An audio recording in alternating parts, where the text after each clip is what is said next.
Hey guys, wanted to do a quick update before the podcast. Our first episode was on Apex Legends. If you haven't heard it, please go ahead and listen to it. We do have the Battle Pass. It is out. We do have a new legend. His name is Octane, and he is a great character to add to the arsenal of legends. So go ahead, check out our podcast. Let us know how we did. If you want to get a hold of us, we are on Instagram at unremarkable_gamers, on Twitter at unremarkable_GA. Also, you can always comment on YouTube. We will be checking those. So leave your comments if you have any new games that we should do, advice for future podcasts, and let us know. Without further ado, here's episode number 2. Yeah, you fucking idiots! I got that shit.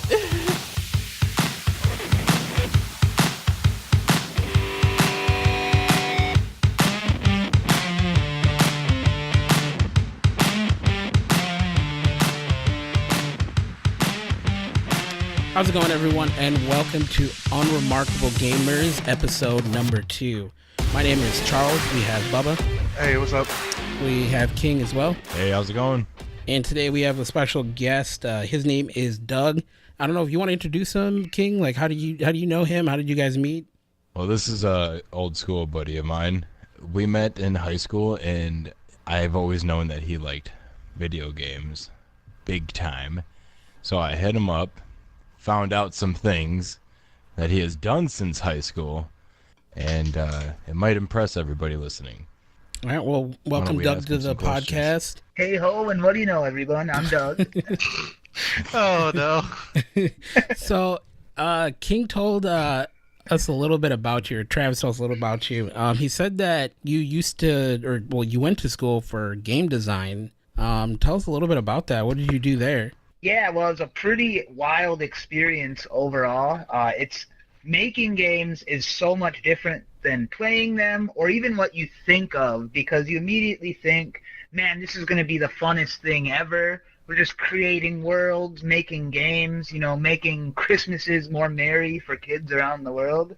And it's not actually quite that simple or fun or easy. It's very fun in certain aspects, don't get me wrong, but it's actually very painstaking and difficult to do. So it was really eye-opening for me going there. So I went to a Full Sail University for game design. Not a sponsor, but they should be. Not a sponsor, no. It's a fact. Yeah, but that was a pretty wild experience overall. So, I learned things about level design, coding, world building, a bunch of different aspects of the process. Even made a few student games myself, so I kind of know what it takes to, all right, how do I start moving a character versus now what do you have to do to finish the game? That whole process, taking it from start to finish.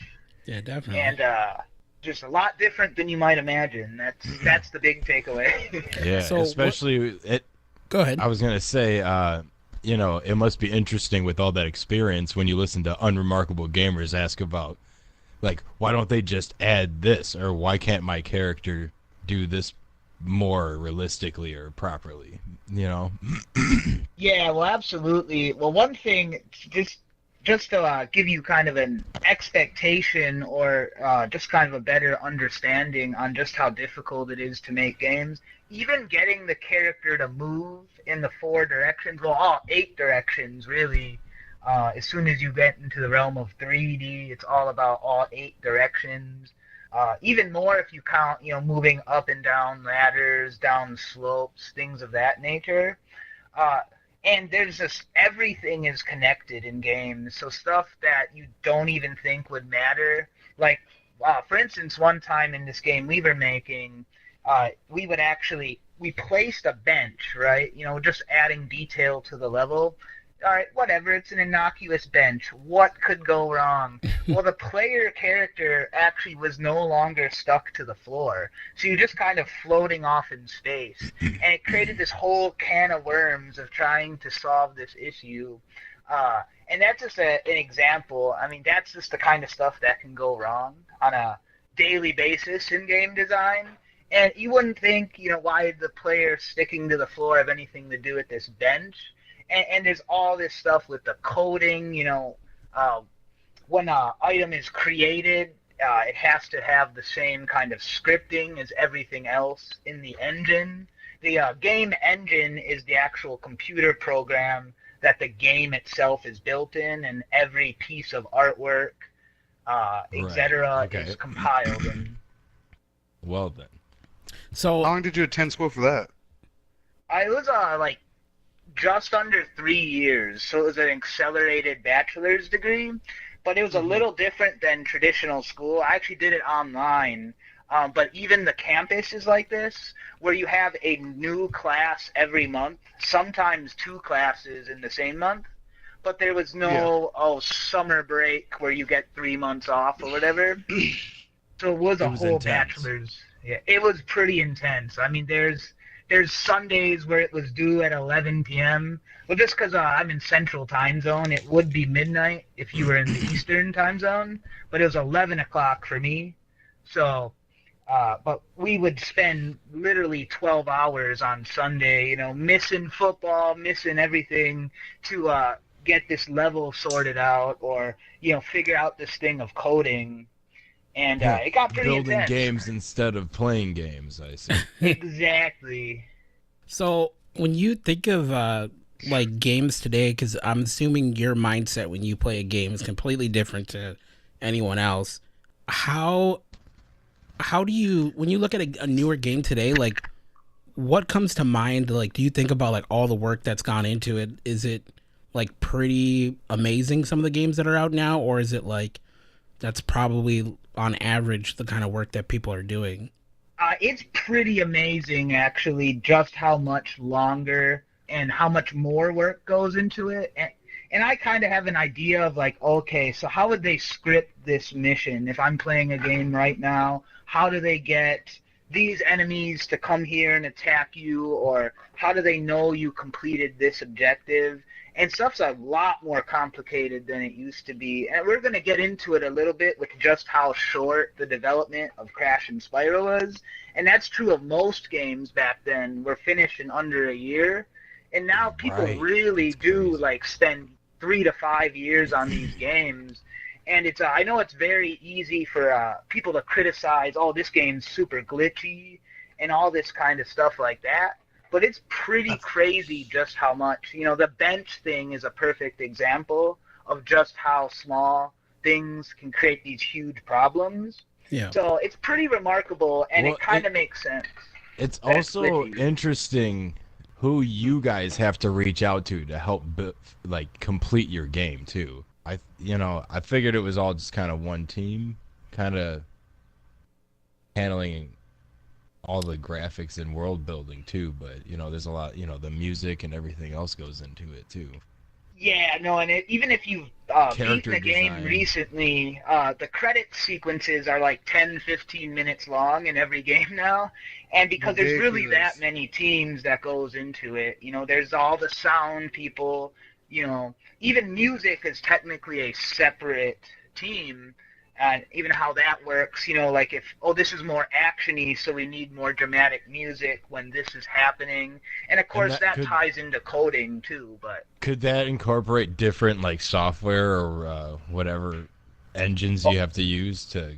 Oh, yeah. So there's 3D modeling for way more complex objects, such as, all the small things you see on tables was probably lovingly rendered in a 3D graphics program such as Maya. Of course, sound people are going to be It's interesting using... because Fresh would probably understand a lot more of this than either Me or King. Bubba. Yeah, like me personally, because I do video, and I'm just thinking about when you're talking about like taking a year to make it. Initially, I thought of like Toy Story, because Toy Story took forever to make. And I always thought to myself, because like in video, when you're rendering, a video file, it takes a while. I always thought to myself, I'm like, could you imagine if you were the person that tripped over the cord and unplugged the render for Toy Story? And now you're waiting another, year for actually the game or the video to get rendered out. So I can't imagine like the game design that, goes into creating the games that we currently have today, because some of them are just, they're outrageous.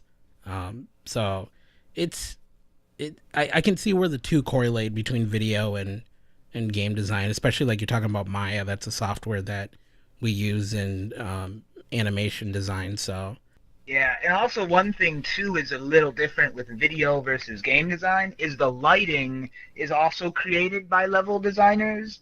Whereas I know with video, I mean there is a lot of digital altering to lighting in video production as well, but it's all artificial in a game, and there's so many different techniques that you can use to make it more realistic. And it's also one of the tools designers use to guide the player, so you know where to go in the level without necessarily a giant blip on the map saying follow him. Just even stuff like, you know, a doorway will have a light next to it, and that will be the brightest like light a subtle in the cue scene. or something. Exactly. And that kind of guides the player without necessarily needing an objective marker. How do you figure out like the physics of a game? Like what are you like? How do you decide what's physically possible and makes sense in your games? Do you have to like find different, like, how do I say? Do you have to recruit somebody that can give you like professional information on, like, a physicist or something? So it really depends on the game. So there's a game design document, and think of it kind of as the Bible to that world that you're creating. If a game is a world, the design document is a Bible that details everything. This is what it's going to look like, sound like, feel like, and that feel like section will determine whether or not are you going to go with realistic physics. It's like a hyper-realistic Battlefield style game, or even something like Crash and Spyro is very cartoony, so there's a lot more creative liberty that can be done. What about like their mini games? Like, because, you know, with Spyro you don't really fly so much, you glide a lot, but then you do get into a mini game or something, and all of a sudden you're flying. It's like a glider or something, or like a plane. Like, do typical gamers, like game designers, understand how to make that appropriately? Like, or do they just Not kind of always, try? and that. Sorry, Right. what are you saying? Oh, I was gonna say not always. Oh, no, finish up and then I'll go. All right, I was gonna say, or is it like just a trial You and error guys- thing? Or like, do they just kind of like rough it out until they're like pulling their hair out and like finally this feels good enough? That's pretty much exactly it. Now, you can get more experienced people who will know, oh, yeah, I've done the flight in these 12 games. Give it to me. I got this. Other times, it is very trial and error, and I'm sure you guys can all agree. You've played a game where all of a sudden there's a mini game or a stealth section, and there's only one or two of those in the game. Maybe there's a turret section in a game that doesn't have any shooting in it otherwise, as an example, okay. and it just controls pretty bad compared to, say, a game like Call of Duty where you do nothing but shoot. You kind Yeah. of see, because every game has in different scenes, so like there'll be a whole new scene when you go into a mini game or like a turret sequence, whatever, you know, any side mode like that is its own scene, and that in theory can have different physics than everything else in the game. So I got a question for you. So I know the professional world for video, it's very, I would say like entrepreneurship or like contracted out kind of work. So if you're working like in a, I guess a game production house, is it a lot of contracted people for certain parts of the game? Or is it everyone in-house there that just have different special, I guess, tasks that they do? So, for instance, like you're saying about a first-person shooter. So you'd have someone who's really good at designing that kind of gameplay. Or if it's more of like a puzzle kind of game, is there someone else that's better at doing that? Are those the kind of people that they're like hiring so they have a more diverse workforce? Yeah, it's a lot of contracts, and there's always a core squad. If you think about, your Naughty Dogs, your Respawn Entertainments, your CD Projekt Reds, those like really big companies that are really well known and always produce very high quality. It's usually because there's a core set of people. However, they're constantly adding additional people. So if you take CD Projekt Red, they do the Witcher series. I figure most people have probably played them. Witcher 3 had open world, where the first two did not. So they probably contracted and hired a bunch of people with more open world experience to take on those kind of aspects of the game. Okay. Right. Okay. Interesting. And these people would be completely different than like a team that was like building a Ace Combat or something with like just planes and stuff like that, huh? Absolutely, because you end up kind of honing one or two particular skills. I mean, it's just like any art or any craft, really, right? Oh, Everyone there you has go. this kind of Okay. specialty. So Yeah. even like a musician will focus on one genre primarily, even if they do branch out and do a bunch of things. Same Sure. thing, like someone might be, I'm this level designer, or I create oceans. Like if you notice how good some of the water looks in a lot of games, it's Oh. probably You know, a lot of the same people. That's always know? something that I feel like I critique kind of passively. I'm always like, well, this water kind of looks like shit, or Oh I'm yeah, the like, textures. Yeah, or agreed. or Agreed. on the like here. I remember the first time, and this is kind of extreme, but I was playing my Game Boy Advance, and it was what was the Pokemon game? Ruby and Sapphire, and I remember running past the puddle, and I was like, "Oh my god, I could see myself in my Game Boy," So Just the reflection. That's amazing. yeah, well, that was just the point. I thought it was really cool, and then there is a point, like in Ghost Recon Wildlands. It's not so much that I'm complimenting the water, but I am complimenting like the world at certain points. I'm just like, this looks crazy. Especially being on Yeah. such a I large, agree. vast map. Like to think about how much detail they had to put into, like a blade wait. of grass, and then Yeah, I'm not trying to cut you off. throughout the whole game, they have all these little details that are so fine tuned. It's like I couldn't imagine creating, every little piece of that to be, as perfect as it is. Well, see, that's I was gonna say, just even talking about the trilogies that just got remastered with Spyro and Crash. They just, they look awesome, beautiful games. and they Oh, really yeah. kicked ass on that. Well- Really, I appreciate it. I really like don't have like super bad critiques. I'm not like, oh man, it just looks good, dude. Yeah. Well, while we're Like on a that Pixar topic, film. why don't we go into Spyro? So what was your guys's what would you say was the first thing you remembered about Spyro when you got it or when you played it the first go around? What did you get? What were your thoughts about that? You want to start us off, Doug? Sure. Well, when I first played it, it was actually the first one, and funny enough, we'll get to Crash, but it was the demo of Spyro 1 and Crash 3 was the very Oh, that's first time I right. played it. Because they always Real kind of quick. had that. Did they have partnership. both of those? Did they feature each other in both of their games? in the Yeah, so there beginning? was always demos starting with Crash 3. And then they always had demos for the subsequent games. So like Spyro 2 had a demo for Crash Team Racing, for instance. Oh, awesome! Thank you for clarifying that, because I knew it was something like that. What about you, What King? about you, King? Yeah. I really remember what stuck was well, a couple things really, but it's between the mini games that Spyro offered and the personalities of the dragons and stuff. It was just cool to see the voice acting that they all offered, and I think Bubba might have something to say about like how the AI worked and stuff too. But that's kind of what I remember the most. When do you remember first playing Spyro? That's actually a really funny story.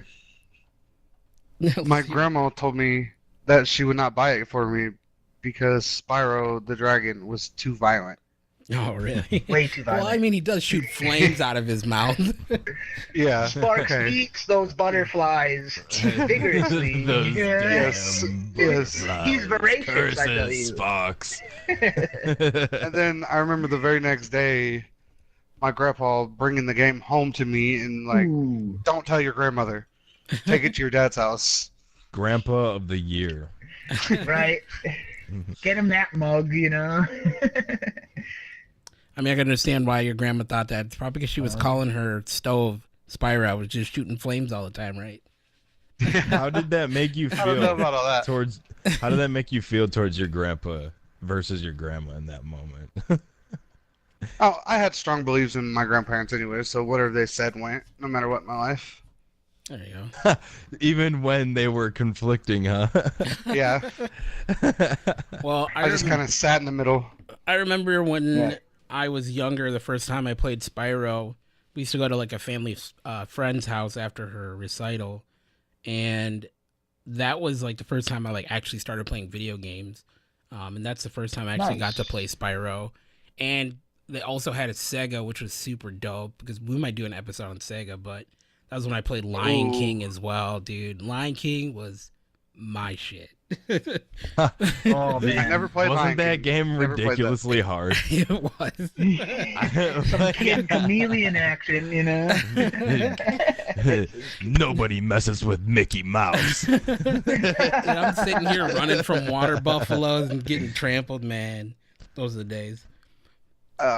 But so, anyways, what would you guys? I would start out with Doug, but what would you say about the gameplay of Spyro Remastered, the trilogy, compared to the old game? Was there any difficulties you had playing the trilogy, the remastered trilogy, compared to the originals? Well, so right off the bat, I was fortunate enough to actually load up the original Spyro 3 on PS1 just yesterday, actually, and compared them back to back. Okay. So it's really cool. So I'm going to go off mostly memory, but then I also did play a bit of the PS1 one just yesterday, just for reference. And the first thing you'll notice is everything's immediately a little bit quicker and more smooth on the remaster. So I think they did a great job overall. It plays more like what you remember it feeling like versus what it actually felt like if you go back and play it today, which is true of most remasters. But the thing, though, I noticed instantly, because I played these religiously as a kid, was the glide is a bit different. And now. That's true. I still do play them constantly. That's very true. Yes, Doug has platinumed all 3 of these games. Wow. That's crazy. on all 6, both of them, man. Right? Yeah, we'll talk about that when we get to Crash. Fair enough. But so the glide, anyway, what happens is when you initially start gliding, which is the second express in the middle of the air, he dives down a bit, which is only really noticeable in the first game because you don't have the hover move. So there's a couple jumps or glides in the first one that my muscle memory takes over. The first one was the first game I ever 100%ed. Okay. So I have that one on lock, you know, my body just takes over during that one. And there was a couple times I'm like, okay, I would make that glide in the original. Were there any specific moments that just thinking about the glide, because I know what you mean though, like the original had a better glide. That's how I feel. That's about it. But other specific jumps that you have made in the original that you missed in the new ones? Yeah, I think it's the boss of the 4th world. Might be the 3rd though. But there was this one jump I remember raging on the mic, actually. My buddy Connor was in the party. We were both excited to play it. And I was raging because I knew that jump. Oh, yeah. So well, there you my go. See, 10-year-old self was we're very not making disappointed. stuff up, folks. You know? It's an actual factual podcast. So Travis, Eh. when you were playing it, like, did you see any differences at all? Because I think you mentioned something about the controls. Because obviously the original PlayStation 1 controller, you would be able to use the D-pad, but now we have the analog stick. So how was that for you? Well, I used the controller that had the analog sticks anyway. Okay. Originally, but either way, you know, like I guess as far as controls go, it's pretty honest with the Spyro trilogies. It's really honest, but you know, the new one they added you got like an action roll left or right. Yeah. You didn't have that in the first one, you know. Just being able to control the camera. Yeah. It's just better control of the camera, and in general the camera reacts to your actions much better in the new one, and that is a huge thing because those time attack things or time trials are really I feel like they're the hardest part of the games, and in the original trilogy it's brutal compensating for the camera, especially when I've been spoiled so much with the fine technology. Oh yeah. So did they do anything with the touchpad on the PS4 controller for the game, or is that just like for pause and play? It's just like the select button It's was the same thing. on the It's old the same one, way. so you Oh, go okay. right to the Atlas. Oh, It's I can a use, Atlas shortcut. I tell you what, playing Spyro the new trilogy right now, I'm walking around with the D-pad, and it's pretty straight. It's pretty straight. Okay. I do prefer the joystick, Yeah. but you know, I'm spoiled by sweet technology. So then, let's talk about the new stuff that they added into the game. I was doing a little bit of research on it, and they said that, or someone had said that, they may have done something new with the guidebook for collecting different items, like the dragons and the eggs. Have you guys seen anything new that they've added on that platform? Well, Oh, you go first. you go first, cause mine's just skeptical stuff. Oh, okay. So the guidebook, what's really cool is you can teleport to any level right away Oh, okay. as soon as you've been there once. And that's across all 3 games. Whereas in 3, you would have to unlock that feature, and it was only in 3 by completing one of the Sparks levels, where you play as Sparks. And then also, cool. same concept where it was an unlockable in 3 is you can click L3, which is when you click the left stick down as a button, Yeah. and Sparks points to the nearest gem. Oh. That's also unlocked by default, whereas you had That to is earn that in 3. huge. In the original That is 3, huge. and the original 2 did not have that at all. Yeah, that is huge point. That because boy, do I use and abuse that feature. Man. Woo! And Eventually, you'll just Google it, right? So they might as well let you get it. So well, it's kind of funny nice. though, because like it's kind of a test too. It's funny to test yourself because I like, you know, RPG stuff. Like I fucking look behind every stone and turn, and I search unnecessarily, and I still miss it. It's like you're looking for glitches. I still miss things, and I'm like, for shame. Yeah. Like all that effort, and you're using a damn butterfly eating machine. A horrific carnivorous beast the dragonfly is. Oh. That's Travis's radio voice. So if you want to hire him, he's available. Right on. Yeah. So, I know that the original Spyro, like, it was very, I don't want to say choppy, but it wasn't very graphic intensive. So, like, a lot of the dragons look the same. And in the remastered, it looks like all of the dragons are pretty much different. They have, like, different personalities, different outfits. Was there any of the dragons that were pretty memorable to you guys?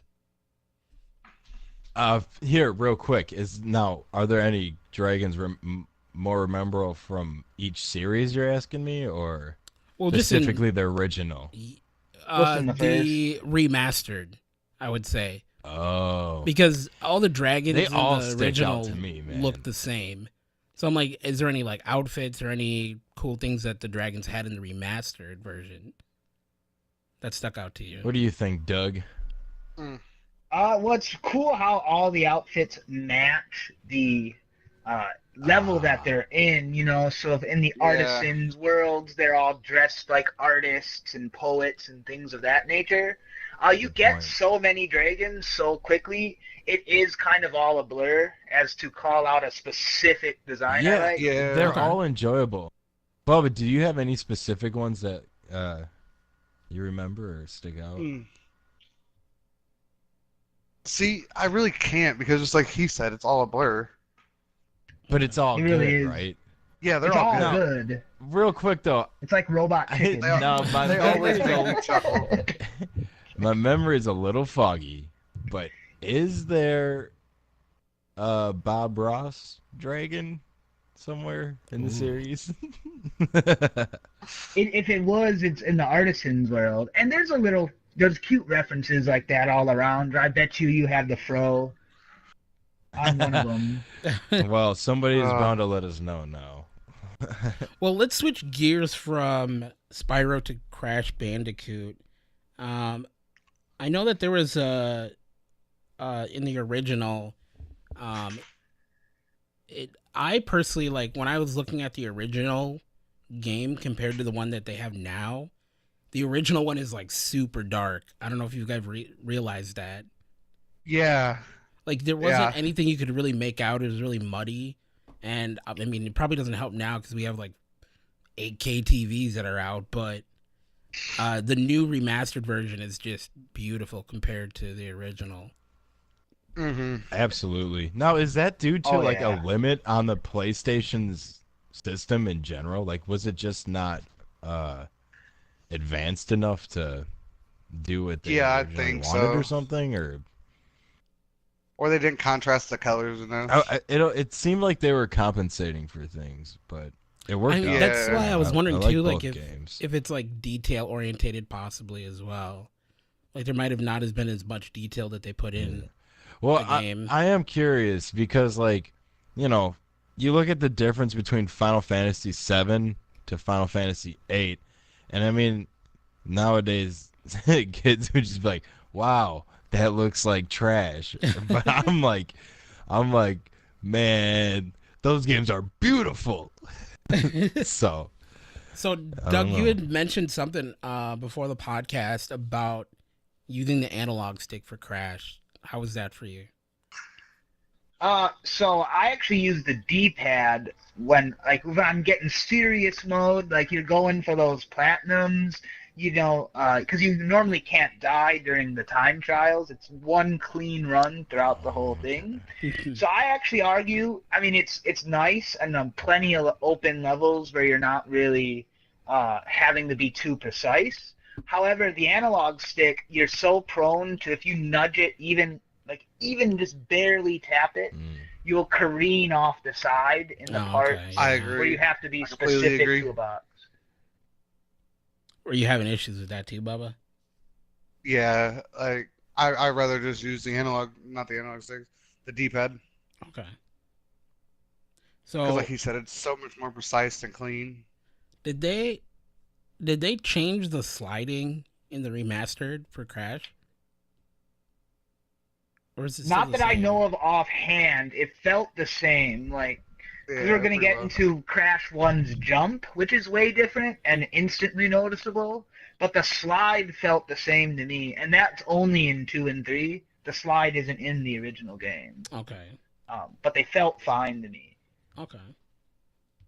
Well, let's talk about new things for Crash. I know I think it's Crash 3 Warped, the remastered one. They added a couple of things that weren't in the original game. They have different objects you can actually run on now, like jet skis. Was there any other ones that you guys wanted to point out? The polar bear. Well, I've always enjoyed like riding on the pigs and stuff. Yeah, it's amazing. They're just straightforward. Yeah, You it's just a know. lot smoother overall. All the vehicles, not always vehicles, they're a lot of times animals, but they basically serve the same purpose. All those sections are a lot smoother. Okay. And what about playing as Coco? Because I was told that you could play as Coco pretty much throughout the whole game for all three Yeah, of and them. all Like Mario yeah, and they Brothers? Like, you just control the switch 'em? same. Yeah, you can switch them on all of the. Like in one, she's on the main level select map.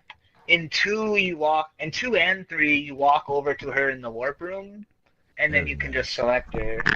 But they control the same. It's more just in case you want to play as Coco in the walking levels as well. Okay. I'll So, be right back. Hang on. we talked about earlier, like the music, because I know in Spyro, I'm not sure about Crash, or it might be the same, but Spyro Remastered, you can actually switch the sound or the music score to the original score. Um, Hmm. can you do that? Can you do that in Crash Bandicoot as well? I don't know. Not that I know of. I thought the music was all the same. I mean, I love both soundtracks, but I mean, I think I prefer Crash's a little bit. Yeah. And it sounded exactly the same. I mean, as soon as half those songs started up, I'm humming the song, tapping my foot to them, and they didn't sound any different. So I So think that's more of a Stuart Copeland thing. He just loves his Spyro yeah. soundtrack. Well, the soundtracks are amazing on the remastered version. I mean, even going back to the old version, I liked it, but I think they did a really good job staying true to the original game with the soundtrack. And that's without all of the thing in Spyro and in Crash.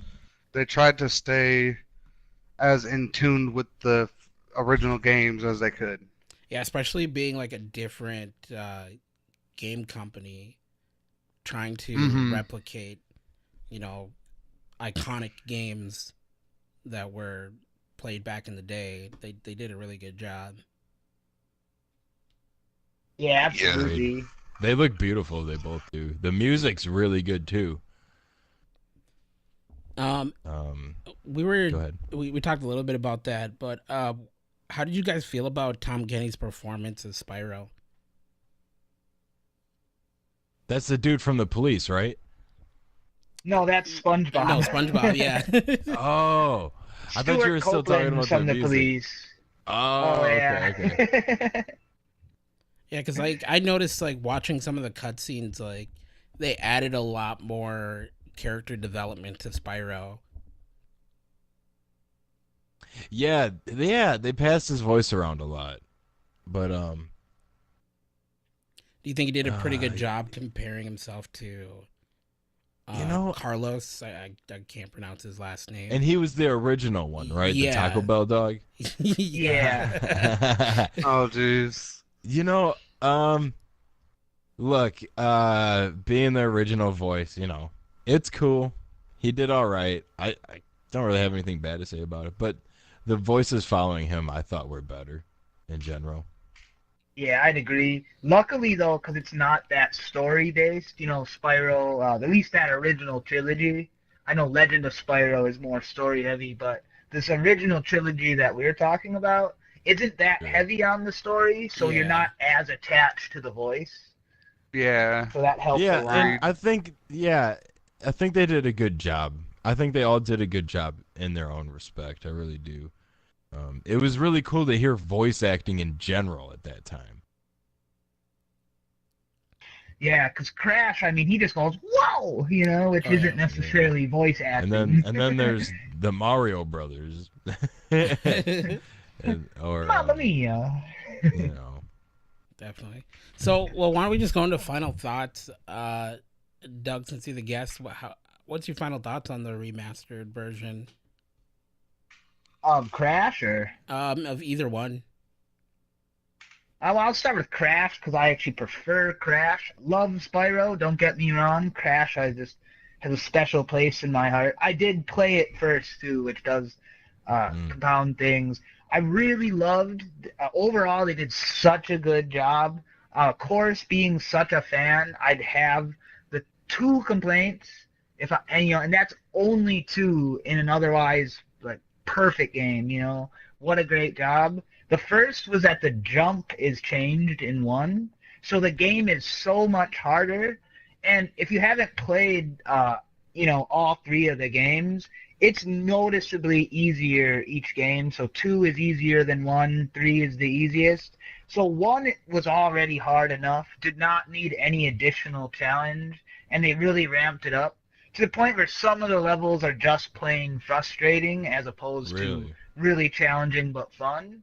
And then the other complaint I had was just how in Crash 1 and 2, it's actually it's a positive. It's kind of a double-edged sword. It's positive and negative because in some aspect it's very cool that they added time trials to every level in the first and second Crash.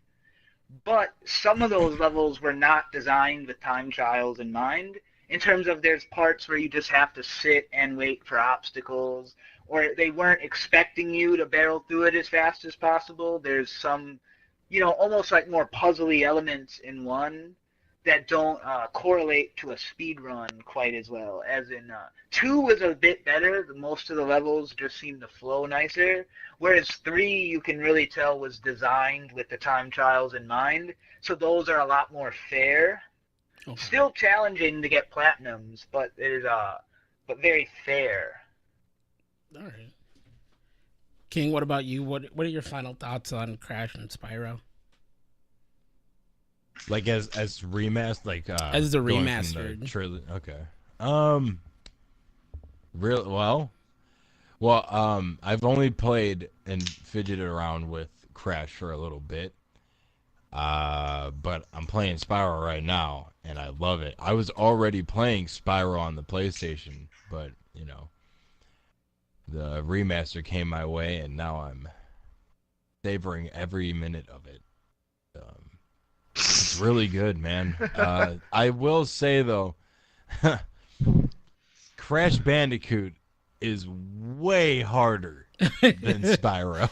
Okay, that's true. I agree. That's a fact. 100% agree. It's 100% harder. Yeah, That's a real fact. man's game. No, I was kidding. Yeah. What about you, Bubba? How'd you feel about the remastered? I love the remastered. I preferred the originals, I'm with you on there.